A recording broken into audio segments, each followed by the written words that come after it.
Good morning, Year 10, me again. Can I just start by giving you all a pat on the back? The work I'm receiving is absolutely lovely. There's some really good work going on with some really good content. Each of you that have emailed me have had a personal email back giving you feedback of notes and additions that I need you to do to your work and then return it to me for its final mark. I have a real good feeling about this year.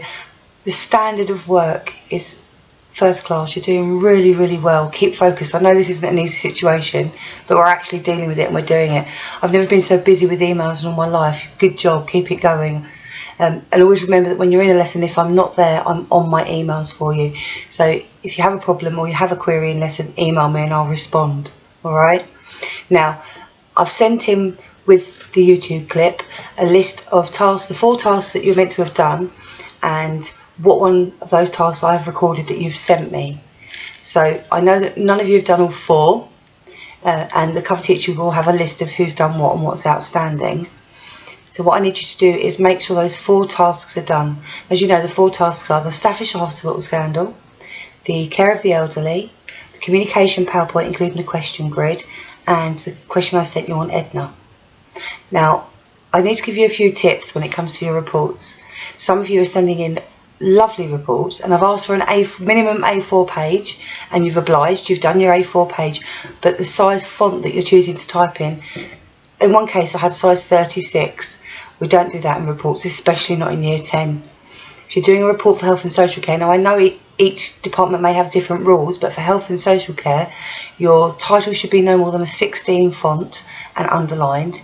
Make sure your name is on the report and the bulk of the work is typed in black and no more than a size 14. So I know if I'm saying to you I need at least a page, that I'm getting a page of size 14, not a page of size 36, because there's no way you can get the content in there to get the grade. Alright, so make sure size 16 title, size 14 font, the bulk of your work is in black, and you give me the answers that I'm looking for. You're doing really, really well. Keep up the good work. Now, once your 4 tasks are complete, we need to move on to personal hygiene.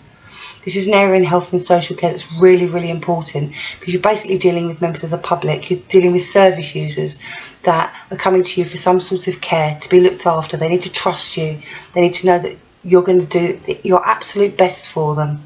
And as we've seen in some of our previous clips, that's not always the case. So I've sent you a PowerPoint, and on that PowerPoint it's 4 slides. On the second slide is a list of 9 areas of health, personal hygiene that you need to cover in a booklet. Now your booklet is going to be 10 pages long. So you're going to have a page for each of the 9 areas, and you're going to have a front cover. Make sure your front cover's got a title, your name, whether you're 10B or 10C, and make sure it's bright and colourful and there are appropriate pictures on there. And then inside each area of personal hygiene, you're going to put the bullet point that I've used. You can use that as your title, and then you're going to tell me what it is, and then you're going to give me an example in a health and social care situation. So for example, one of the points of personal hygiene that we have to look at is having your hair tied back. You have to think about what health and social care service provider you would use. So for example, you could use a nursery in this case, and then you say you need to have your hair tied back because, and give me some examples in that healthcare setting. Alright, so hair tied back in a nursery, well, first one you could put is the fact that small children and babies have a tendency to pull hair. They can only pull your hair, which could hurt and harm you.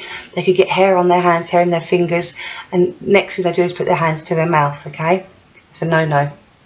Also, if you're working in a nursery, chances are you're doing food prep with children, and if you haven't got your hair tied back, your hair could fall into the food and the child could then eat the food and with your hair attached.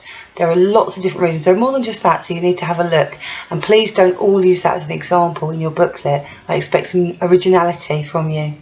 Okay, so you'll have 10 pages in total, your title page, and each area of personal hygiene that you need to cover. Now this should take longer than 1 hour. This has to be informative. It has to have information and examples and pictures on each page. If you don't get it done today, which you shouldn't, this is your homework also for this week. This will be put in with your coursework to be submitted to OCR, so it has to be a good piece of work. Okay, make it something you're proud of. Make it something that you want me to show your parents. Alright, so the 4 tasks, make sure the 2 reports are done, the communication PowerPoints complete, including the question grid and the question I sent you on Edna. I'm getting some really good answers on that. I'm really impressed. Keep emailing me, keep me busy. Okay, I will respond. I'll be on during your lesson. If you need any inquiries, you need to know anything, just let me know and I'll respond to you, and we'll keep going. Hopefully I'm back this week, so get all the bits done that we need to get done today, and then that way when I'm back in, we can just move on. We've got lots to do. Keep doing what you're doing. You're making me really proud of you all. You're doing so well. Keep it up, and I'll see you really soon. Take care.